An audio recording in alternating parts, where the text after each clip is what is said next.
Bonjour à tous, bonjour à toutes, bonsoir même, on peut dire, à cette heure-là, il est 20h le lundi, vous savez, quand j'ai un invité... Bonjour à tous, Oh merde, j'ai bonjour un à toutes, retour. bonsoir...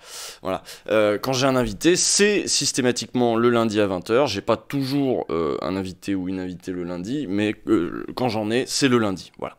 Et aujourd'hui, c'est une première, finalement, sur ce stream, ça n'était pas arrivé, et je vais évidemment expliquer pourquoi, vous savez, ici on reçoit surtout...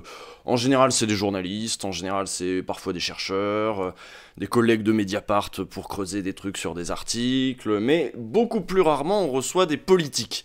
C'est-à-dire jamais. Tout simplement parce que c'est plutôt difficile d'avoir un dialogue avec des gens qui ont quelque chose à vous vendre, une candidature, une campagne, quelque chose qui est... ça permet pas nécessairement de dire tout quand on a un engagement partisan, on doit couvrir les collègues, on doit couvrir les copains, on doit tenir la ligne, etc. Mais on va essayer quand même ce soir, voilà, ça va être une première avec ce soir Sandrine Rousseau. Bonsoir. Bonsoir. Alors tu es du coup candidate à la primaire Europe Écologie Les Verts qui aura lieu après l'été, c'est ça? Oui, en septembre.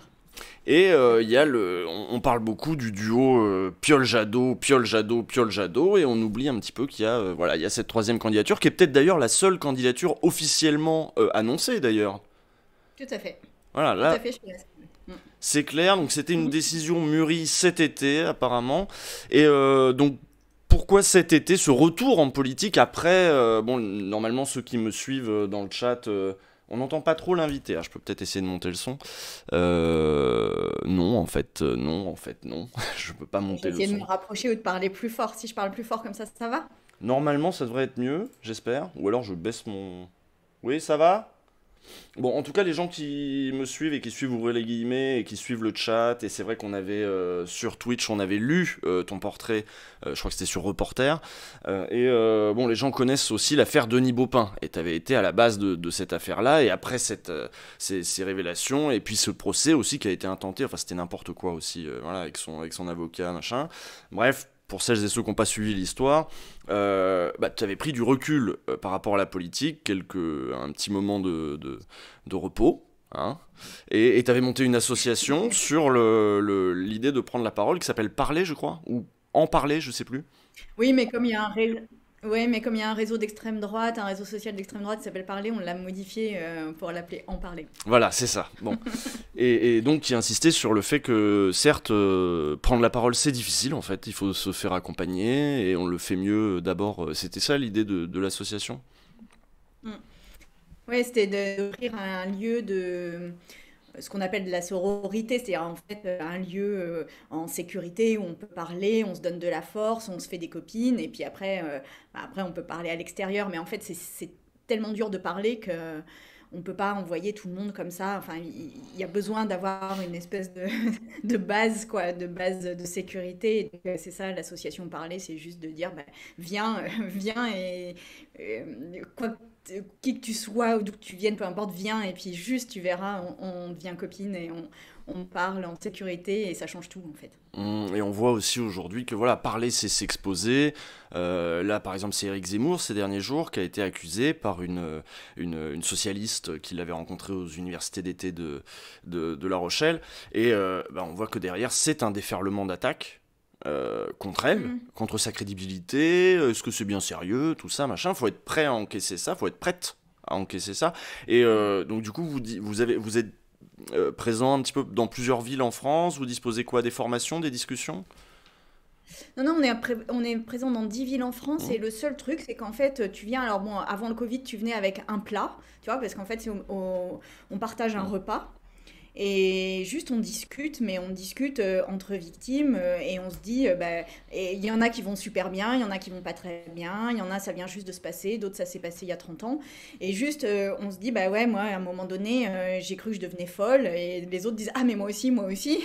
Et en fait ça permet juste de se rendre compte que c'est ce que la société nous renvoie qui nous déstabilise et que c'est pas voilà, qu'on a une force à l'intérieur et de voir des personnes qui vont bien après, ça fait vraiment énormément de bien. Puis dans ces cercles-là, on peut vraiment parler de tout ce que l'on veut. C'est-à-dire qu'on a parlé vraiment de tous les sujets liés aux violences aux enfants, à la famille, au travail, à tout. On peut dire du mal, on peut se lâcher, on peut pleurer, on peut rigoler même des violences aussi.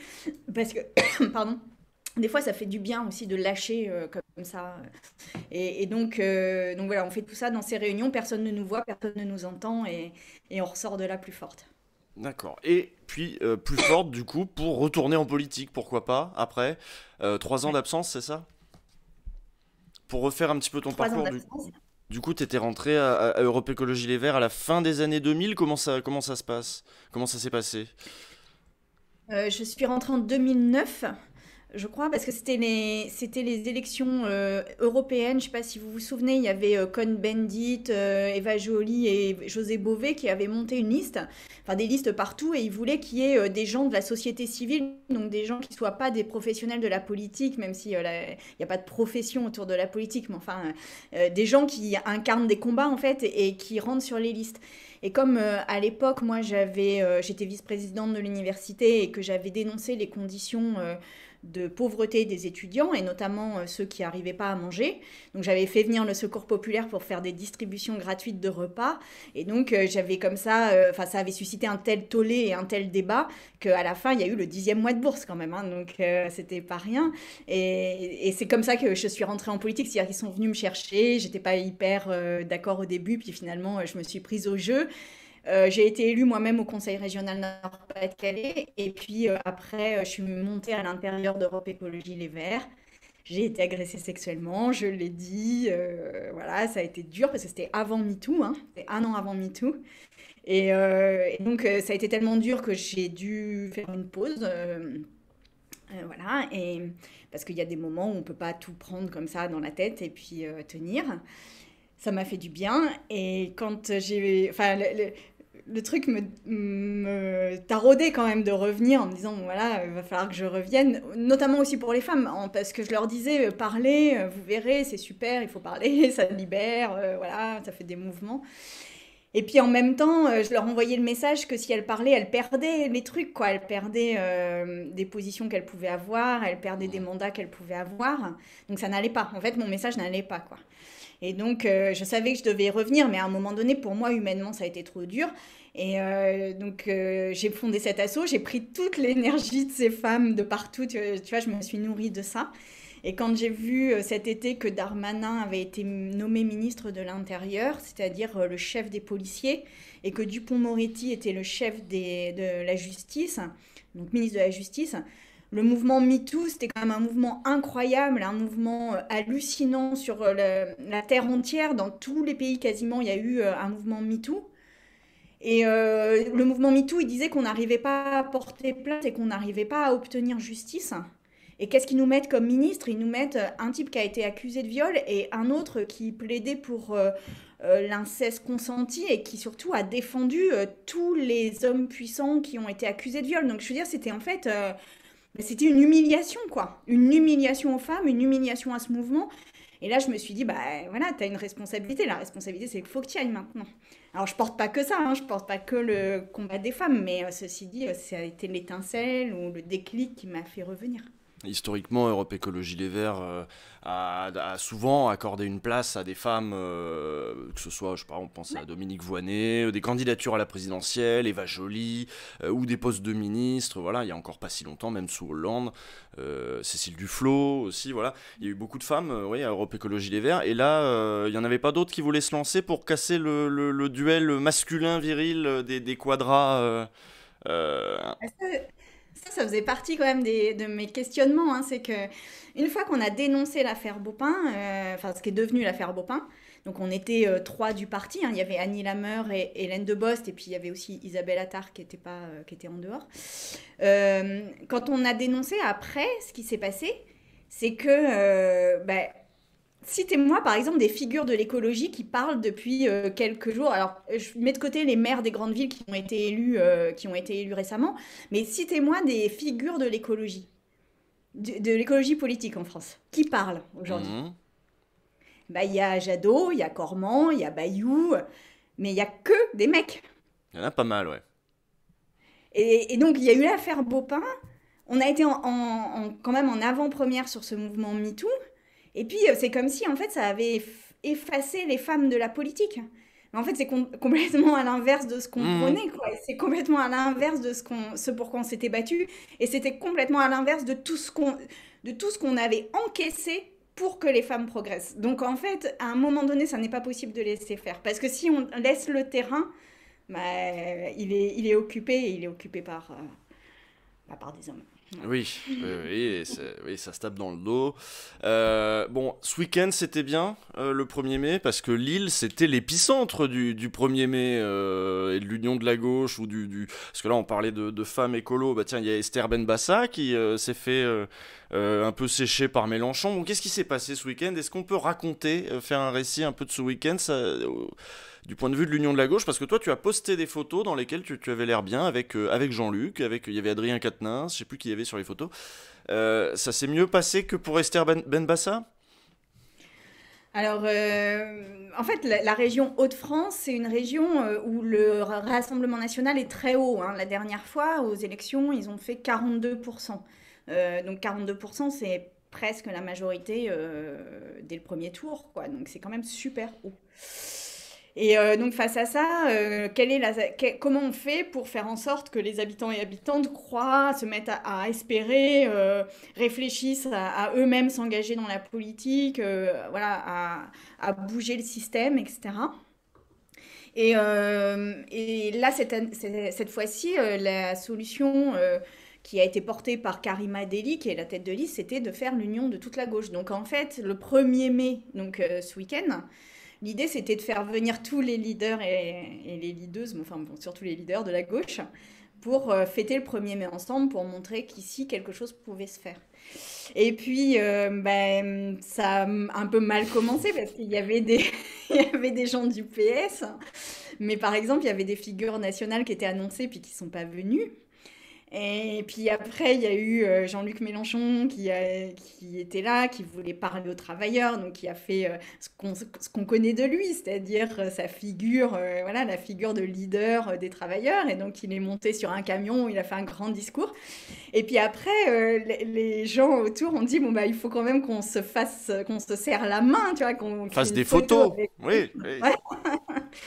Et quand on est arrivé, donc on a rejoint Jean-Luc Mélenchon, et quand on est arrivé, Jean-Luc était assez, assez vindicatif, et il nous a dit non mais vous êtes que des fauchetons.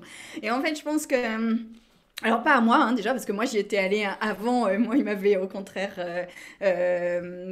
voilà, salué fortement, mais bon voilà, il se trouve que toute la bande s'est pris ça, c'était pas super agréable, mais en même temps ça disait aussi et en fait c'est un message qui est quand même assez intéressant, c'est on fait pas des alliances de circonstances, quoi, c'est ça le message qu'il envoyait Jean-Luc, et je pense qu'en fait c'est un message qu'il nous faut entendre, parce que c'est un vrai message, c'est-à-dire qu'on fait pas d'alliances de circonstances, on fait des alliances sur un projet, on fait des alliances sur le long terme, on construit quelque chose, mais on fait pas une alliance juste pour une fois, puis après le lendemain on fait autre chose, quoi.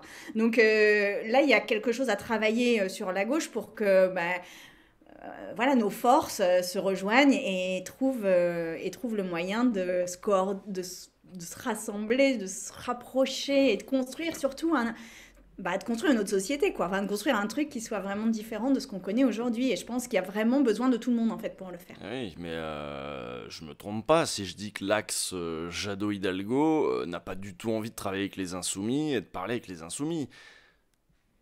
Ouais, non, tu te trompes pas. Oui, on est d'accord. Ça va être compliqué, cette histoire. Et alors, est-ce que du coup, ça va être déterminant pour ça, y compris la primaire d'Europe Écologie Les Verts?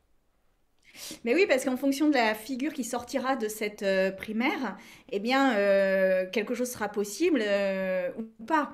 Et moi, ce que je tiens, c'est vraiment l'alliance la plus large possible, parce que je pense qu'on a besoin de dire que bah voilà, on incarne des choses différentes, on a des sociologies même de mouvements politiques qui sont différents, on n'attire pas les mêmes personnes, et finalement on a besoin de tout ce monde-là pour aller faire en sorte qu'on se tape pas encore 5 ans de politique libérale à la Macron, quoi, parce que moi-même, enfin tout le monde dit Macron-Le Pen, mais très bien, mais moi je veux pas du tout de Macron en fait. Je pense que Macron c'est le problème aujourd'hui, c'est-à-dire c'est pas du tout un rempart, c'est le problème.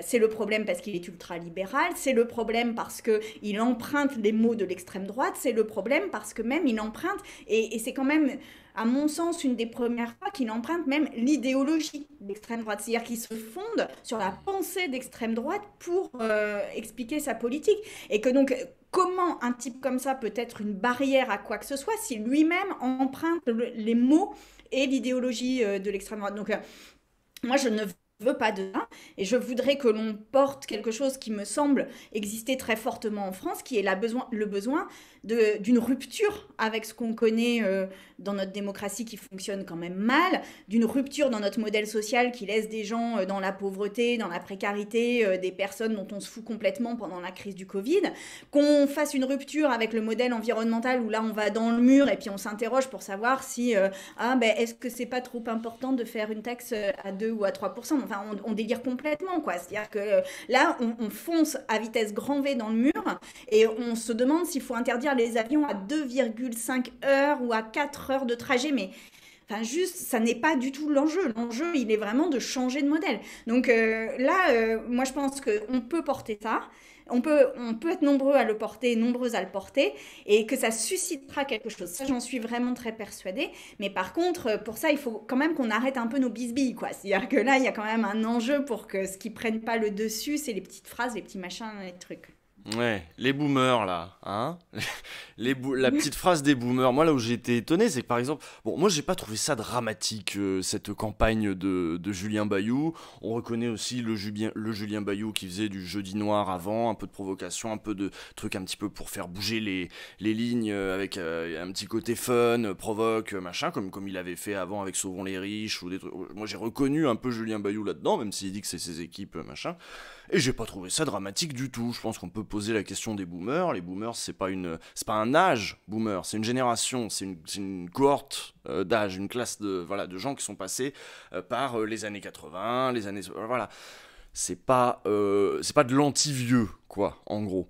Et j'ai été étonné de voir que Hamon a soutenu un petit peu Bayou. Mélenchon aussi a dit faut arrêter avec ces conneries, c'est bon, et puis il a pas tout à fait tort, machin. Même Mélenchon a dit ça. Et contacté par Mediapart pour l'article qui revenait sur cette polémique, par contre Jadot et Piolle se sont abstenus de commentaires à ce moment-là. C'est pas trop la solidarité? Europe Écologie Les Verts, ça m'a l'air d'être un sacré milieu de requins, c'est pas facile. C'est un milieu politique. Voilà, c'est pour ça que la politique aussi, elle dégoûte les gens, en fait. C'est tout ça qui fait que les gens s'en détournent. Et moi, là, j'en ris, mais en fait, j'en ris jaune parce que franchement, ça me gonfle ça. Alors, bon, sur la polémique des boomers, il y a plusieurs choses. La première des choses, c'est que déjà, c'était quand même dans le même moment, alors je crois que c'était le même jour même, que la tribune des généraux. Alors, enfin, on peut s'amuser de la politique, mais enfin, il s'est quand même passé un événement politique majeur qui était cette tribune des généraux qui appelait à la sédition. Enfin, c'est quand même une tentative de putsch, hein, c'est en moins, disons que c'était un appel disant qu'ils sont prêts à le faire, ce qui est quand même hallucinant. C'est-à-dire que la démocratie française n'a pas connu de moment comme ça. On a le chef des armées qui est Emmanuel Macron qui ne dit pas un mot sur cette tribune. Alors que ça menace notre démocratie, et on va aller faire un espèce de buzz sur les boomers, mais enfin il y a quand même un truc un peu de responsabilité politique en réalité, c'est-à-dire que c'est pas enfin oui, à la limite, on peut se dire que l'affiche est maladroite. Bon, bah d'accord, mais enfin, ça menace pas la démocratie, une affiche avec marqué les boomers en dessus. Alors qu'une tribune des généraux, ça menace la démocratie, ça la menace réellement. Donc en fait, bon déjà, moi j'ai eu l'impression quand même d'une forme de contre-feu, c'est-à-dire on a utilisé cette affiche pour masquer le danger réel, et ça, en soi, c'est irresponsable et c'est dangereux.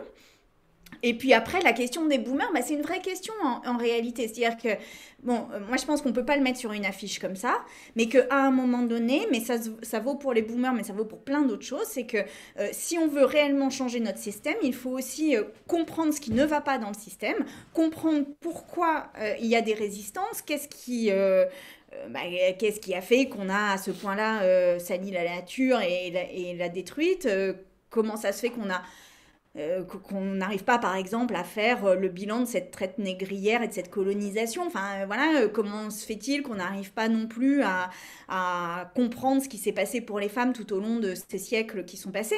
Et donc, voilà, oui, à un moment donné, il va falloir le poser, ça, dans notre débat politique. C'est-à-dire, oui, à un moment donné, si on veut passer à quelque chose d'autre, il va falloir que l'on pose ces éléments-là, que l'on y réfléchisse. Les boomers ont été inclus dans un système, ils n'en sont pas individuellement responsables. Mais de fait, ce système de croissance, des fameuses 30 glorieuses, qui a été un système de consommation de masse et de production de masse, eh bien oui, c'est un système dont il faut que l'on fasse le bilan aujourd'hui parce qu'il nous conduit dans le mur, point. Donc voilà, après l'affiche, elle était maladroite, elle était inspirée d'un truc aux États-Unis et ça n'a pas la même signification, bon très bien. Mais enfin, d'un côté, on a une menace de sécurité intérieure, de l'autre côté, on a une affiche, et enfin, on a quand même une responsabilité collective dans l'endroit où on est, et je pense qu'il faut la poser. D'accord, bon, moi, très bien. On peut aller du coup plus loin parce que pour marquer la différence, pour marquer ta différence avec Yannick Piolle, allez hop, on mélange tout, avec Piolle et Jadot, voilà on va dire, voilà, comme on dit tic et tac, maintenant c'est Piolle et Jadot. Et pour marquer ta différence, tu mets en avant l'écoféminisme. Ouais. C'est ça la doctrine. Alors je t'ai entendu essayer d'expliquer ça sur France Inter un samedi matin, enfin un matin du week-end. C'était un petit peu laborieux. Comment on synthétise ça? Comment on fait le lien du coup entre c'est ça, c'est le lien entre l'exploitation de la planète et l'exploitation des femmes, considérer voilà un rapport prédateur qui serait en fait un rapport qu'on enseigne plus volontiers d'ailleurs aux hommes qu'aux femmes et qui serait dominant, c'est ça? Mais en J'essaie de fait, comprendre, hein. Moi je j'ai pas lu de bouquin sur l'écoféminisme, donc je me repose du coup sur toi et ton explication. ben, l'écoféminisme, ça part du principe que pour que le capitalisme se développe et pour que on augmente notre richesse économique, eh bien, il a fallu mettre au pas, il a fallu discipliner, il a fallu s'approprier et il a fallu enfin, exercer une prédation sur, sur l'environnement, sur les pays qui avaient des ressources et sur les femmes qui sont devenues les maîtresses du foyer parce que les hommes allaient travailler à l'usine. Et en fait, ce mouvement-là va ensemble, c'est-à-dire qu'on ne comprend pas le capitalisme profondément si on ne comprend pas ce qu'il a discipliné, ce qu'il a mis sous sa baguette, ce qu'il a dégradé, pris, approprié, voilà, pour y arriver. Et donc, les femmes ont été un objet de cette mise en place de la révolution industrielle et du capitalisme parce que les femmes ont joué un rôle dans le fait qu'on a libéré les hommes des contraintes familiales et des tâches domestiques pour qu'ils aillent travailler. Et on a fait exactement la même chose avec les colonies, c'est-à-dire qu'on est allé prendre les ressources à l'extérieur parce que ça servait l'accumulation, ce qu'on appelle l'accumulation en économie, c'est-à-dire le fait de créer des richesses. Et puis on a fait la même chose avec la nature, c'est-à-dire on s'est approprié la nature, on ne l'a pas payée, bon déjà on est allé la chercher, par exemple, voilà, de manière sauvage, je dirais, de manière violente, on est allé chercher les ressources là où elles étaient sans les payer, mais en plus on a dégradé très massivement la nature pour nous enrichir et pour enrichir certains dans le système économique. Parce que tous et toutes n'ont pas été enrichis. Et donc, en fait, on a laissé une partie de la population, et en l'occurrence, des hommes propriétaires des moyens de production, donc ce qu'on appelle les capitalistes, ou ce qu'on appelle voilà, la classe dominante, je ne sais pas comment le dire, on les a laissés Les bourgeois. dégrader. On dit les bourgeois. On les a laissés dégrader, on les a laissés se servir des femmes, se servir des personnes racisées, comme on dit aujourd'hui, même si à l'époque ce n'était pas les termes qui étaient employés, pour s'enrichir eux-mêmes. Et ça, on l'a laissé faire. Et et c'est profondément le moteur du système libéral. Donc en fait, ce qu'il nous faut démonter, c'est l'ensemble de ces choses-là. C'est-à-dire qu'on ne peut pas se dire qu'on va vers une transition écologique si on ne revoit pas la place des femmes, si on ne revoit pas l'appropriation des ressources, si on ne voit pas le rapport avec les pays qui ont des ressources, si on continue à exploiter, mais même les personnes qui sont sur des emplois précaires, qui donnent leur corps en fait, qui donnent leur corps, qui donnent leur santé, qui donnent, voilà, y compris leur santé mentale, eh bien, donnent tout ça pour que certains s'enrichissent. Voilà. Et donc, c'est un système d'exploitation générale. Je ne sais pas si c'est plus clair, oui, mais... Oui. Et du coup, c'est un féminisme très concret qui s'appuie aussi beaucoup sur le fait que les pires postes, les plus mal payés, les plus dévalorisés sont occupés par des femmes, et se reposer justement là-dessus pour dire que c'est lié, c'est ça un peu, si je comprends bien. Oui, c'est ça. C'est-à-dire que si vous laissez les femmes... Pourquoi vous laissez les femmes mal payées? Pourquoi vous les laissez avec des horaires décalés?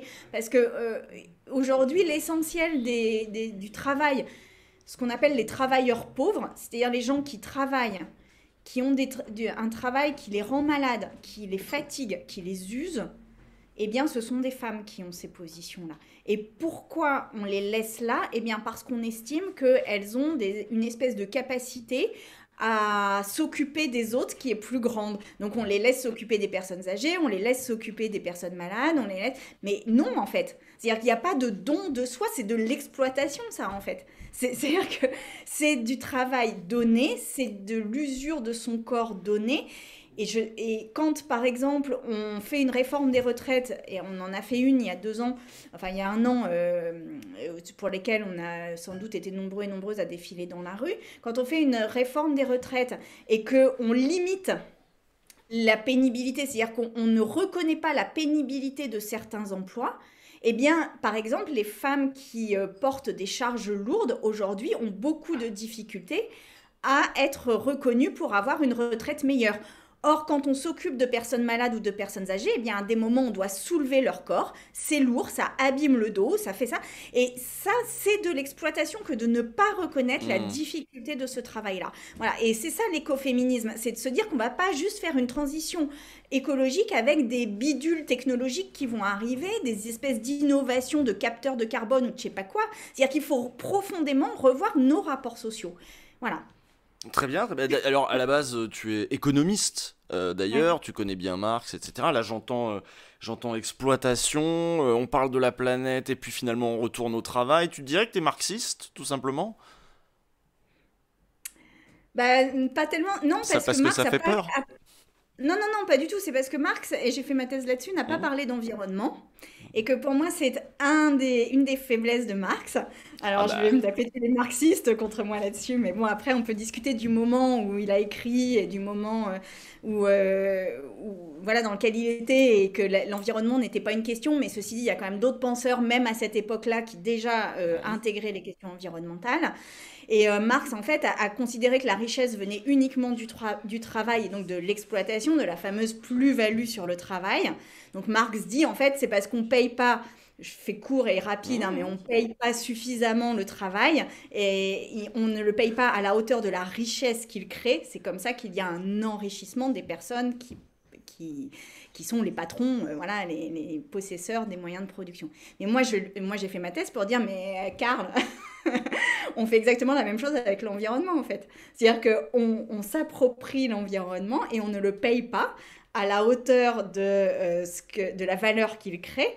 Et c'est aussi un des moteurs de notre richesse. Et donc, il faut absolument déconstruire cela. Donc oui, j'apprécie les analyses de Marx. Après, je trouve que sur l'environnement, il y a des choses à ajouter. Ah, mais enrichir Marx, c'est encore marxiste, tout ça. Pas de problème. Et du coup, en 2009, quand tu rentres en politique, tu es aussi vice-présidente. On va y aller, hein, parce que je vois que dans le chat, ça bouillonne aussi. Tu es aussi vice-présidente de l'université à Lille. Et je dirais que finalement, le passage en politique, quand on devient vice-présidente d'université, c'est déjà qu'il y a déjà quelque chose, un rapport avec le pouvoir, non ? quand même une envie Ouais, bien sûr. d'exercer le... Voilà, c'est un poste de gestion, d'administration, etc. Et donc dans le chat, j'ai des gens qui me disent ah bah du coup qui demandent des comptes. Alors je vais citer un truc qui est sorti apparemment sur la page Lille Antifa sur Facebook aujourd'hui, non ou hier, je ne sais plus. Mais que Sandrine Rousseau n'est pas seulement candidate aux primaires Europe Écologie Les Verts, elle est aussi vice-présidente donc de l'université de Lille. C'est toujours le cas, oui. Oui. Ouais. Son équipe est actuellement en train de transformer l'université en établissement public expérimental, un statut qui va permettre d'augmenter les frais d'inscription, d'embaucher toujours plus de personnel précaire et va donner droit au patron de décider du contenu des formations et des sujets de recherche. Les syndicats de l'université, par ailleurs soutenus par la France Insoumise et le PCF, sont actuellement en lutte contre ce changement de statut. La vive opposition des étudiants et des personnels à ce projet n'empêche pas Rousseau et son équipe de continuer cette privatisation déguisée. Notons d'ailleurs que les représentants PS des institutions, ces gens au conseil d'administration de l'université, ont eux aussi voté en faveur de ce changement de statut. Je m'arrêtais là pour le truc. Donc du coup, qu'est-ce qui se passe à l'université? Qu'est-ce que c'est que ce projet expérimental? Le privé qui arrive toujours plus à l'université? C'est l'autonomie? Il faut chercher des fonds à tout prix Alors, ça va être un peu compliqué à expliquer en peu de temps, mais je vais quand même essayer de le faire pour aussi toutes les personnes qui sont pas de Lille et qui n'ont pas forcément l'historique de ce qui s'est passé. Bah, c'est mon Donc, cas. en Hein. Moi, fait, j'avoue, je lis le message parce que moi-même, je découvre aussi ces choses-là, mais on me dit, voilà, je pense qu'il y a qu'ici en fait qu'on va te parler de ça en fait. Donc autant que ce soit fait. ouais, mais très bien. Alors je vais refaire un peu d'histoire, hein, désolée, mais je repars un peu de là. C'est-à-dire que, en fait, après les deux guerres mondiales, il y a eu une volonté des gouvernements et donc de la politique de mettre dans le Nord-Pas-de-Calais que des industries de main-d'œuvre, donc des ouvriers, euh, et pas de sièges d'entreprise et pas de centres de recherche, parce que on estimait que c'était une zone qui serait bombardée facilement ou envahie massivement, et donc toutes les activités un peu stratégiques ont été mises à Paris ou ailleurs en France, mais pas dans la région Nord-Pas-de-Calais. Ce qui fait que dans la région Nord-Pas-de-Calais, on a une espèce de déficit un peu structurel à la fois dans l'université, par exemple, pour vous donner un exemple, si on voulait être à la moyenne des universités de France en termes de personnel, il nous faudrait 2500 personnels de plus sur tout le Nord-Pas-de-Calais en enseignants-chercheurs. Donc ça veut dire que même face aux étudiants, tu vois, on n'a pas le nombre d'enseignants qu'il faut, on est moins doté que la plupart des universités, etc. Qui sont déjà, Et elles, toutes pas très bien dotées non plus, en termes de qui en nombre plus ne sont d'enseignants pas par... très bien notés, exactement. Ouais. Exactement.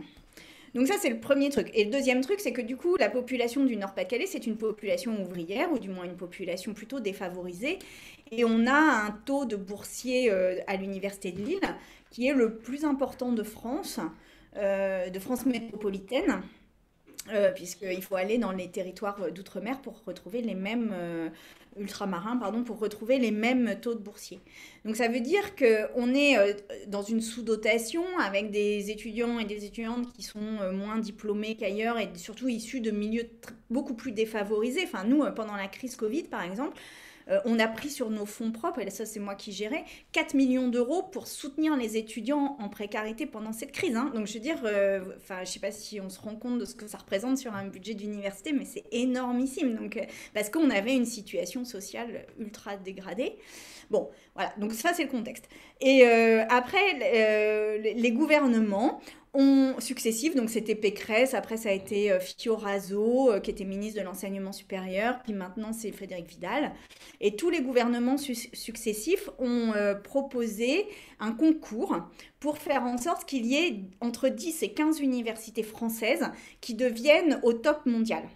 Et nous, on a concouru là-dedans. Alors, on peut critiquer la méthode du concours, bon voilà, c'est un truc, oui, on nous met en concurrence, c'est la fin du service public, d'une forme d'équité en tous les cas dans le service public, etc. Bon, d'accord.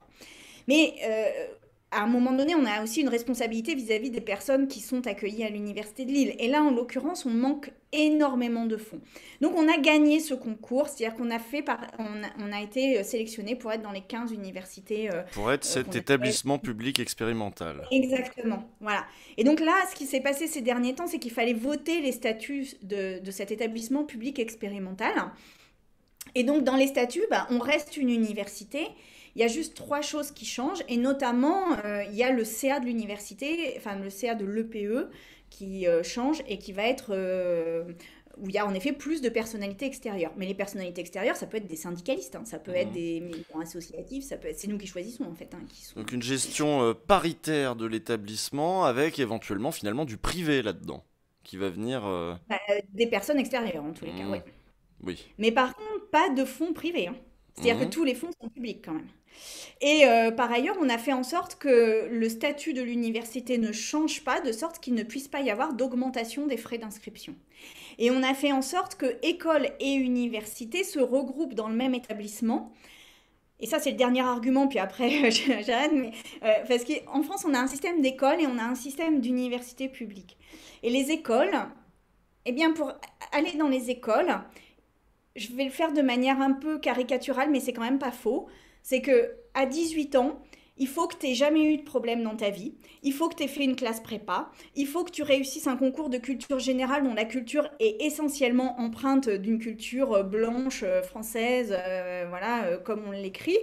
Et il faut que tu n'aies jamais eu, par exemple, tes frères et sœurs à aller chercher à la sortie de l'école ou à faire à manger le soir, etc. C'est-à-dire qu'en fait, il faut que tu aies eu une vie eh bien, complètement normée et protégée pour que tu puisses rentrer dans les bonnes classes prépa, puis ensuite rentrer dans ces écoles-là. Et donc, dans ces écoles, eh bien, on a une population qui est quand même une population très favorisée par rapport à ce que l'on a à l'université. Quand je dis ça, évidemment, je sais aussi qu'il y en a qui ont eu des problèmes et qui ont quand même réussi, mais c'est quand même mineur par rapport à ce qui se passe dans les écoles. Et nous, à l'université, ben, on prend tous les autres. C'est-à-dire que tous les autres, tous ceux qui ont eu des accidents dans la vie, tous ceux qui ont eu des parcours compliqués, ben, on les a à l'université. Et aujourd'hui, c'est les écoles sont d'un côté, l'université est de l'autre. Les écoles ont un pouvoir de lobbying important, une indépendance, une autonomie, et nous, on se démerde, pardon, on se débrouille avec les moyens qu'on a. Et quand on a une crise Covid, on met 4 millions sur la table. Eh bien, moi, je trouve que c'est pas juste. Et je pense que réunir ça dans un établissement public expérimental, école et université, faire en sorte que des gamins qui arrivent à 18 ans, qui oui ont eu des parcours compliqués, oui sont intelligents, oui ont la volonté de réussir, eh bien on peut les faire passer par des parcours par lesquels sinon ils n'auraient pas eu le droit de passer. Et franchement, bah, moi je suis un peu fière de ça. Ouais. D'accord, donc l'idée c'est à t'écouter du coup les bons côtés de l'université, on accueille tout le monde et les bons côtés de l'école. Je comprends pas. Qu'est-ce qu'on prend des écoles là, à part la cogestion avec le privé? Non, il n'y a pas de cogestion avec Bah, le le fait privé. qu'au conseil Que des écoles d'administration, publiques. il y ait beaucoup d'extérieurs. Donc c'est l'idée d'ouvrir la fac à l'extérieur. Bon, pas vraiment, parce que là, il y aura des personnalités extérieures dans le CA, mais encore une fois, ça peut être des syndicalistes, ça peut être des... Enfin, c'est des personnalités extérieures. Mais c'est à nous de les choisir, quoi. Bon, je sais pas si Et ça a convaincu le chat. Moi, j'avoue, j'ai pas bossé le dossier, donc je suis là à écouter et je peux pas faire de belles relances merveilleuses parce que j'ai pas bossé le truc. Donc évidemment, qu'est-ce qu'ils disent Ah, et voilà, dans le chat, Grégoire me dit qu'il a rien capté. Euh, bah ouais, je suis désolée, je comprends c'est un peu R. technique. Ils sont pas convaincus, mais en même temps, ils savent pas trop pourquoi non plus. Ils restent En tous méfiants. les cas, juste pour dire qu'aujourd'hui, dans le CA de l'université, il y a déjà des personnalités extérieures. Mhm. Bon, alors, je vais lire un petit peu le chat. On va passer un petit peu aux questions que vous pouvez vous poser vous. N'hésitez pas à les mettre en surbrillance là pour que je les loupe pas. Donc, alors, il y a McConnell qui dit non. Moi, Jadot, c'est non. Ah, là, il te trouve Sosdem. Et donc, il ira sur Ça, Piol qui veut. Voilà, ouais, bon, les gens font les réponses rapides, les classements rapides. Qu'est-ce que tu dis si on te dit t'es Sosdem? bah, je sais pas si tout ce que j'ai dit jusqu'à présent c'était SOSDEM quand même, hein. Moi, par exemple, en action économique, je pense qu'il faut réguler très massivement le capitalisme. Je pense qu'on doit absolument limiter les richesses et d'une manière forte. Enfin, je rappelle que aujourd'hui, on a une explosion des inégalités et que la plus grande des inégalités, c'est le patrimoine, c'est-à-dire ce qui se transmet de père en fils, de mère en fille, et que donc en fait, selon que l'on est dans une famille ou que l'on est dans une autre, eh bien, on a déjà à la naissance un écart de richesse considérable. Voilà, ça, par exemple, moi, je veux le réguler de manière très forte parce que j'estime que c'est une des grandes inégalités sociétales et sociales. Je veux empêcher les entreprises de profiter des écarts de main-d'œuvre. Je veux faire en sorte qu'elles payent le carbone qu'elles émettent. Je veux faire en sorte qu'on relocalise, qu'on mette des taxes aux frontières pour que quand les produits arrivent, eh bien, on ne puisse pas utiliser une main-d'œuvre bon marché et donc des ouvriers derrière et des ouvrières ou des employés et eux bon marché et profiter de ça pour vendre moins cher. Bon, bah voilà, je crois pas être très sauce d'aime là-dedans, hein. Enfin, Bah, au bah si, contraire. c'est de la régulation, c'est la social-démocratie historiquement, avec, voilà, avec des syndicats, avec des partis... Après, il y a la question de la révolution, ouais. On peut parler révolution, mais Ah bah alors déjà, parlons révolution. encadrons massivement déjà, ouais. Moi, je t'ai lu dire que, allez, il faudrait là 5 ans qu'on repense, en fait, y compris notre rapport au capitalisme, à l'aune de nos besoins et du changement climatique et de notre rapport à la nature. Voilà, faut qu'on repense et qu'on se donne 5 ans. C'est quoi ces 5 ans où on repense? Comment ça se traduit concrètement? Qu'est-ce qu'on fait? Parce que, oui, voilà, c'est quoi ces 5 ans? Mais en fait, on a 5 ans pour agir vraiment et faire en sorte qu'on se préserve notre avenir, que le réchauffement climatique s'emballe pas, qu'on n'ait pas une montée des eaux incontrôlable, qu'on multiplie pas les sécheresses, les périodes de gel. On voit ce que ça a donné sur l'agriculture ces derniers temps. Donc on a 5 ans pour vraiment modifier notre système. Et moi, ce que je propose, c'est que on réforme ce que j'appelle le contrat social, c'est-à-dire que on se dise, ben voilà, de quoi on a besoin pour vivre. C'est-à-dire de quoi on a absolument besoin. On a absolument besoin d'un logement, on a absolument besoin de litres d'eau, on a absolument besoin de kilowattheures d'électricité, on a absolument besoin d'une forme de mobilité, on a absolument besoin aussi d'un revenu d'existence qui permette de vivre dignement une fois que tout cela est financé. Bon. Et ben donc ça, c'est à l'État de le faire. C'est-à-dire qu'en fait, l'idée, c'est de se dire, euh, on préserve l'ensemble des besoins essentiels et on l'assure par la solidarité, donc par l'État. Voilà. Donc, moi, je voudrais une société où chacun et chacune, qu'il travaille ou qu'il ne travaille pas, qu'il soit en situation de handicap ou pas, qu'il soit jeune ou vieux, une société où on a un logement, de l'eau, de l'électricité, de la mobilité, un revenu d'existence.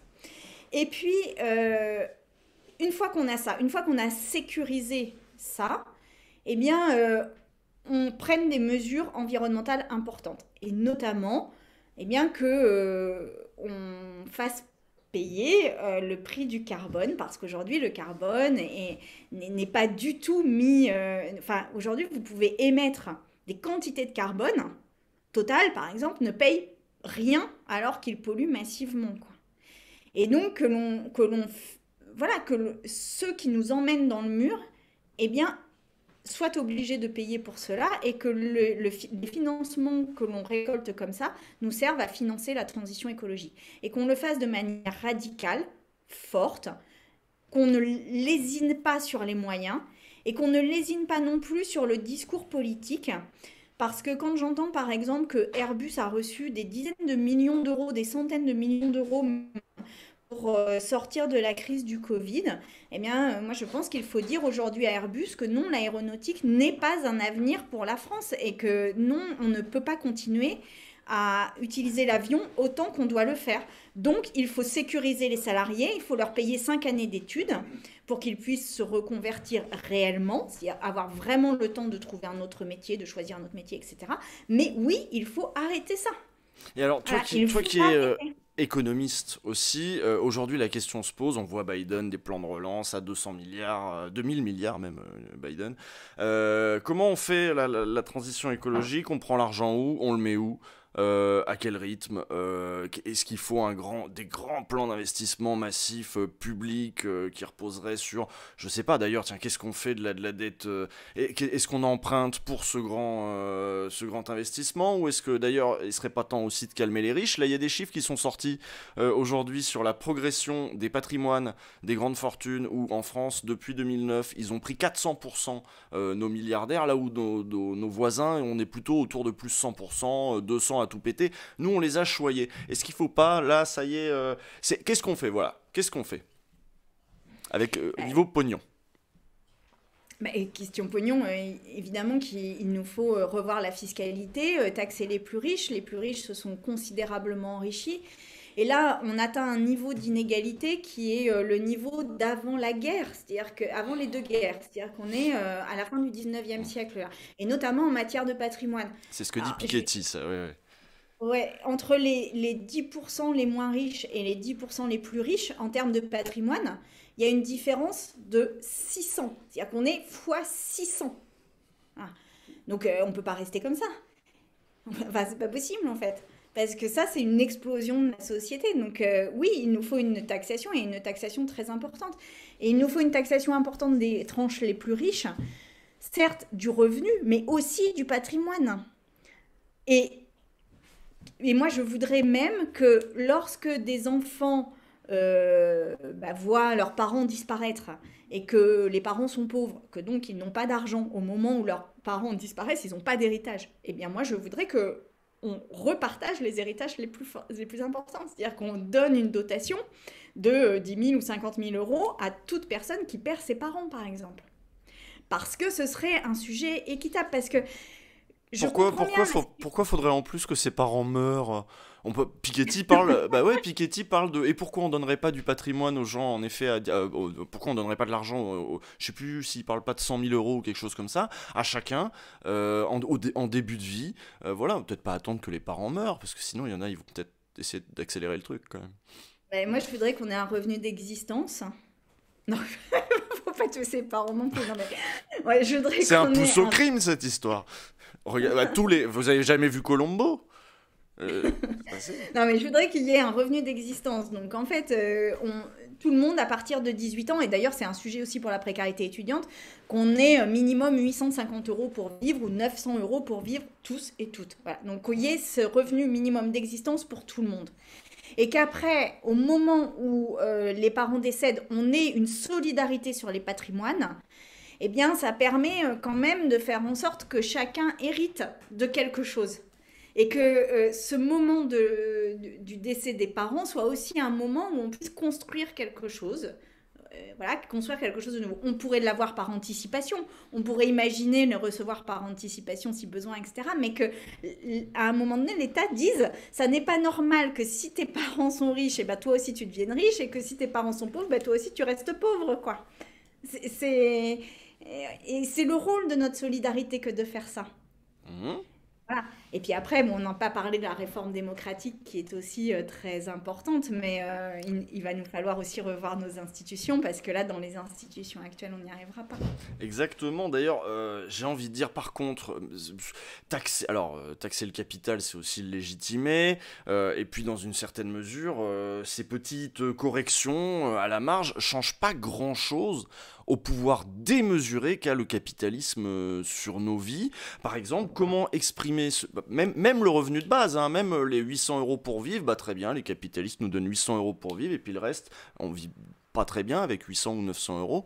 Le reste, on va aller devoir le chercher sur le marché du travail et se faire employer par des capitalistes. Les capitalistes sont quand même... Comment on exprime des idées, on parlait de réforme démocratique, dans un champ médiatique tel qu'il est aujourd'hui?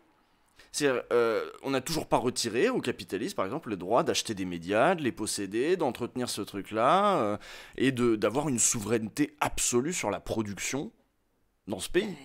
Et dont la production et la circulation d'informations. C'est-à-dire que les capitalistes ont un pouvoir démesuré, et j'ai pas beaucoup entendu dans ce que tu disais d'idées anticapitalistes, en fait. Alors que c'est peut-être le défi du 21e siècle. Ouais, c'est le défi du 21e siècle. Mais je pense que on ne peut pas décréter aujourd'hui la fin du capitalisme. C'est-à-dire qu'en fait, je pense non, ça que... se construit. Ça se décrète pas, ça se construit. Il y a toute une phase de régulation intense et de réappropriation des richesses et de répartition des richesses. Et qu'en fait, si tu fais ça, profondément, tu tues la dynamique capitaliste. C'est-à-dire qu'en fait, tu l'empêches de se développer. Et pour moi, il est absolument évident que ce truc-là s'effondre à partir du moment où tu le régules intensément. Mais postuler, dire on sort du capitalisme aujourd'hui, bon, sauf à faire une révolution, je vois pas tellement comment on peut réussir à le faire là, maintenant, tout de suite.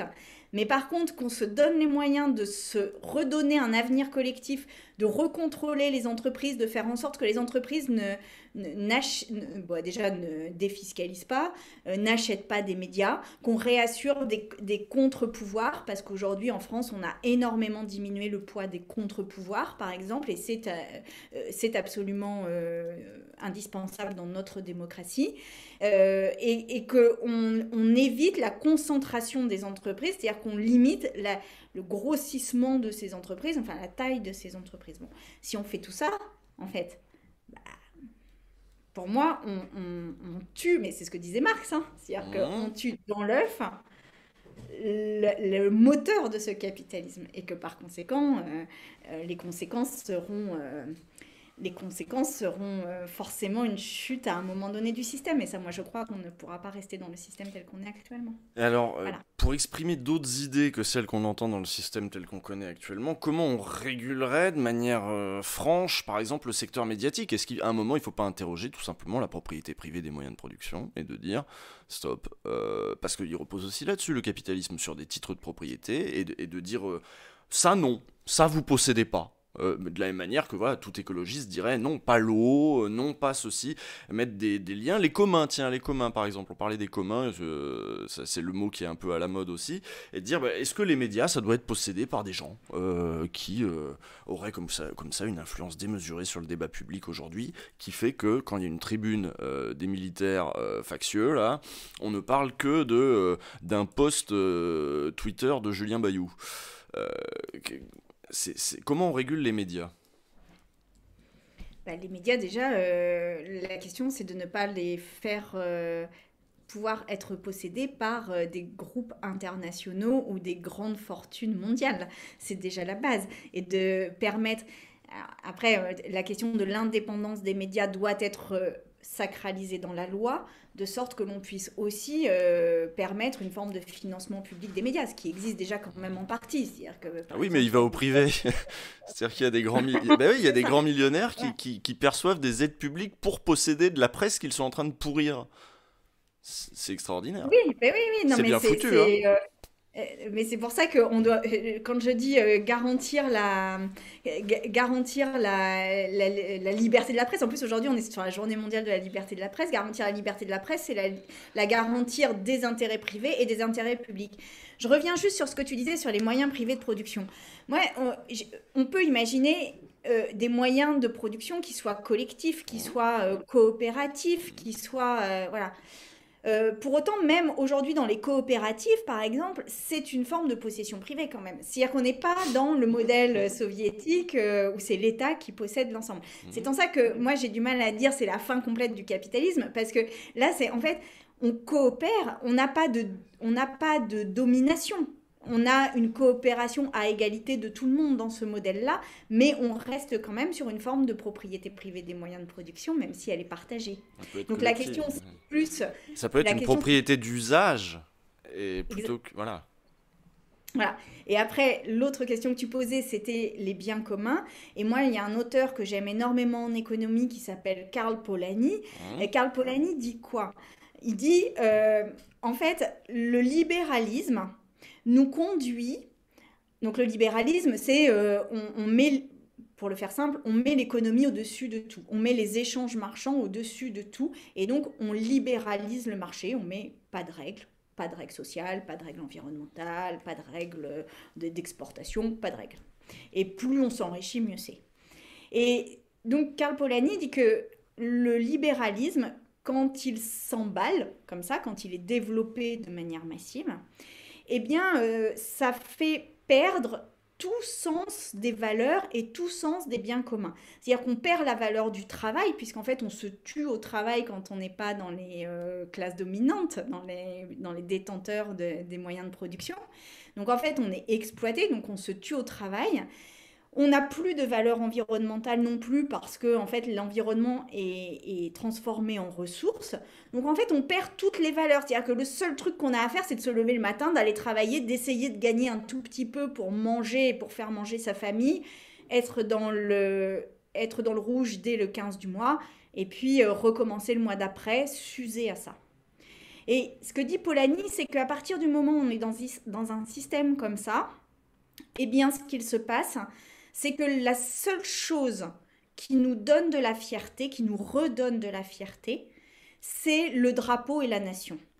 C'est-à-dire qu'en fait, on est tellement écrasé personnellement par le système, on est tellement détruit par ce système, que le seul truc qui nous redonne un peu de fierté, c'est le drapeau et la nation. Et donc, c'est profondément le système libéral qui nous conduit au nationalisme. Et c'est en cela que Macron est un problème et pas du tout une solution. C'est qu'il est le facteur même de ce libéralisme. Et donc, moi, ce que je voudrais, c'est que l'on retrouve les communs, qu'on sorte les communs du marché. L'eau n'a pas à être dans les mains des grandes entreprises. L'électricité n'a pas à être dans les mains des grandes entreprises. Et finalement, c'est ce qui s'est passé à la sortie de la guerre. C'est-à-dire qu'à la sortie de la Deuxième Guerre mondiale, on avait compris ce truc-là, que le libéralisme conduisait au pire. Et donc, on a fait le Conseil national de la résistance. Et ce Conseil national a dit, bon, bah, de quoi on a absolument besoin pour se sentir en société. Et le Conseil national de la résistance a dit bah, on a besoin de services publics. Donc il y avait l'éducation, il y avait l'électricité, le téléphone, etc. Et cela a été pris en charge par l'État parce qu'on a estimé qu'on avait absolument besoin de ça pour être digne et respecté dans la société. Eh bien, aujourd'hui, on doit faire la même chose. C'est-à-dire qu'on doit se poser et se dire de quoi on a absolument besoin pour être digne et respecté dans notre société. Parce que si on ne fait pas ça, alors on va tout droit vers le nationalisme. Et le nationalisme, eh bien, c'est l'autorité. À la fin, c'est quand même des guerres, hein, c'est Oui, bien sûr, inévitable. oui. Mais le Et puis, capitalisme porte la guerre comme... Enfin, bon, je sais plus, c'est Jaurès, ça. Bon, mm, on est dans une société pré-fasciste. mm, oui, Oui, parce que bon, nationalisme, oui, oui, oui, oui, oui. disons, même les vrais termes, quoi. Est-ce que c'est quelque chose que... parce que moi, parfois, j'ai l'impression d'être un peu isolé. Je panique quand je vois... là, j'ai l'impression que depuis cet été, ça devient complètement fou, par exemple. Mm. Depuis la nomination de Darmanin d'ailleurs. Moi j'ai eu aussi le déclic en me disant putain c'est super grave, Darmanin à l'intérieur, c'est vachement chaud. Chiappa qui est au ministère de... maintenant elle est... on va emmerder les musulmans, quoi. En gros c'est ça son ministère. Bon, est-ce que c'est quelque chose que vous vous dites, dont vous avez conscience? Donc toi apparemment oui, mais autour de toi aussi, est-ce que quand tu discutes avec d'autres, Europe Écologie Les Verts, ou chez les Insoumis, ou chez... vous avez ce sentiment à gauche d'être vraiment dans une période historique... voilà, c'est pas moi qui suis fou, vous êtes nombreux à vous le dire qu'on est dans une période historique dangereuse. Oui, oui, ça je pense que le constat est partagé. Après, la question, c'est comment on contre ça, comment on fait en sorte de ne pas tomber dans le fascisme. Et ça, la réponse est quand même beaucoup plus compliquée parce que quand on sera aux manettes, j'ai envie de dire, ce sera simple parce qu'il faudra réencastrer l'économie, comme le disait Polanyi, ou du moins remettre du bien commun, refaire un contrat social, protéger les personnes, etc. Bon, et que tout le monde retrouve un peu de dignité, de respect et d'égalité. Mais avant d'être au pouvoir, c'est plus compliqué en réalité, parce que là, il y a quand même une tendance à se dire que pour exister et pour trouver une raison bah, de vivre et d'être fier de son pays, etc., on va stigmatiser une partie de la population. Et en l'occurrence, ceux qui s'en prennent quand même plein la tête là depuis maintenant longtemps, ce sont les musulmans.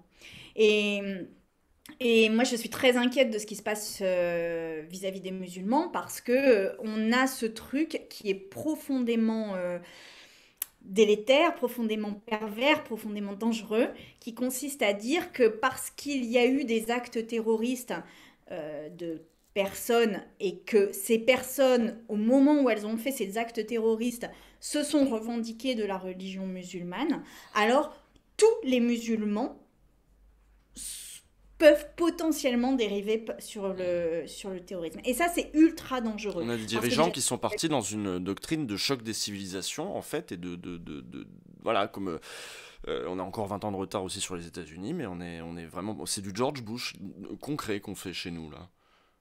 Oui, et puis c'est surtout une stigmatisation. Enfin, c'est à partir du moment où on considère plus les individus, mais on considère des espèces de masses comme ça, et qu'on donne des comportements à des masses, eh bien, on déshumanise les personnes. Et quand on déshumanise ces personnes, eh bien, on est prêt à faire toutes les discriminations de la terre, parce qu'en fait, on ne voit pas on ne comprend pas que ces enfants. Enfin, moi, par exemple, un truc qui me fascine et qui va peut-être vous choquer, mais c'est que je suis sûre que si on interroge les personnes les plus racistes de notre société aujourd'hui, eh bien, je ne suis pas sûre qu'elles puissent dire que une maman musulmane ou un papa musulman, ou deux mamans ou deux papas, je m'en fous, euh, aiment leurs enfants autant que des personnes blanches chrétiennes, par exemple. Et ça, c'est vraiment le fondement de ce qui Hmm. déshumanise des personnes Et je vois ce et que ce tu veux dire. qui fait qu'on ne les respecte plus parce qu'on ne les considère plus comme des humains égaux à nous. Eh bien, ça, profondément, on est là-dedans aujourd'hui. Et je pense que c'est aussi un moment un peu crucial pour notre démocratie. Soit on tombe du côté du fascisme et donc dans un nationalisme qui se fout de l'environnement et qui va encore plus exploiter les personnes dans la société, soit on bascule de l'autre côté, et si on bascule de l'autre côté, alors on bascule vers une égalité, vers ben voilà, une gestion de l'environnement et une appréhension des problèmes environnementaux importants et une refonte du contrat social. Et ce que je veux dire par là, c'est que, par exemple, pour moi, le racisme, il faut en parler, parce que ça fait partie de la donnée. C'est-à-dire que si les responsables politiques ne disent pas, oui, il y a du racisme, oui, il y a un racisme systémique, Hmm. oui, la communauté, pardon, pas la communauté, oui, la population musulmane est stigmatisée, si on ne dit pas ça, alors on ne fait pas tomber les choses du bon côté. Et si, en fait, si on ne dit pas ça, on accepte les arguments de l'autre camp. Et ça, pour moi, c'est très important que de le redire dans le discours politique. Oui, aujourd'hui, il y a une stigmatisation des musulmans. Oui, aujourd'hui, il y a une perte de liberté qui est très inquiétante. Et oui, aujourd'hui, on ne sent pas de résistance suffisante dans la population française pour contrer ça. Et donc, réveillons-nous. Parce que c'est maintenant ou c'est plus. Donc, réveillons-nous et réveillons-nous vraiment, quoi. Hmm. Et on y va. D'accord, bah oui, puis en début d'entretien, tu parlais aussi de la question de l'exploitation, tu parlais de l'exploitation, mais aussi de l'exploitation coloniale qui avait été au cœur de notre histoire. Et j'ai l'impression qu'on a un retour du refoulé de post-colonial, en fait, qui est toujours pas digéré et qui, au contraire, est réactivé dans un moment de crise, avec en effet cette déshumanisation qui avait tout à fait été appliquée aux populations colonisées, etc., quoi. Donc c'est ça qui est... Mais là, Oui. pardon. Vas-y, vas-y, Non, vas-y. vas-y, vas-y. Non, mais le colonial, enfin, la période coloniale, ça c'est un sujet. Enfin, par exemple, aujourd'hui est devenu une insulte le fait de dire décolonial. Mhm. Enfin, voilà, on fait des trucs. Mais enfin, juste reconnaître que la colonisation a existé, que cette colonisation s'est faite de manière violente, qu'il y a eu une appropriation sauvage et des ressources et des personnes. C'est quand même pas enfin, c'est pas mettre la France en danger, c'est juste reconnaître que cela s'est passé. Et en plus, c'est très apaisant que de le dire. Moi, je ne suis pas responsable de ce qu'ont fait les générations d'avant. Simplement que je suis responsable aujourd'hui de regarder ce qui s'est passé et d'en tirer les leçons. C'est pas moi qui suis allée coloniser personnellement. Pour autant, aujourd'hui, je peux dire oui, il y a eu une colonisation. Et oui, cette colonisation a en plus profondément alimenté le système capitaliste. Enfin, je veux dire, on va pas se raconter d'histoire. Et que oui, ça n'a pas enrichi les populations locales. Non, voilà. Que Mhm. ça n'a fait que les exploiter. Oui, on doit le poser. Parce que ce sera parce que ce sera profondément apaisant que de le poser, ça. Et c'est pas facile dans le système médiatique, et ce sera pas facile si tu passes devant Sonia Mabrouk, ou à la matinale de France Inter, je ne sais pas. Bah, merci pour toutes ces explications. Alors dans le chat, il y avait, je vais finir par quelques questions du chat, parce qu'on est déjà depuis une heure, et moi, c'est des grosses journées le lundi, donc je dépasse rarement une heure et quelques. Est-ce que vous avez des questions dans le chat? Parce que là, on a quand même fait l'économie, on a quand même fait un petit peu voilà, la question, la question du racisme, la question de la société. Quelles analyses on porte sur, ce qui est en train de se passer. Que pense-t-elle des syndicats? Oh non, mais c'est nul ça.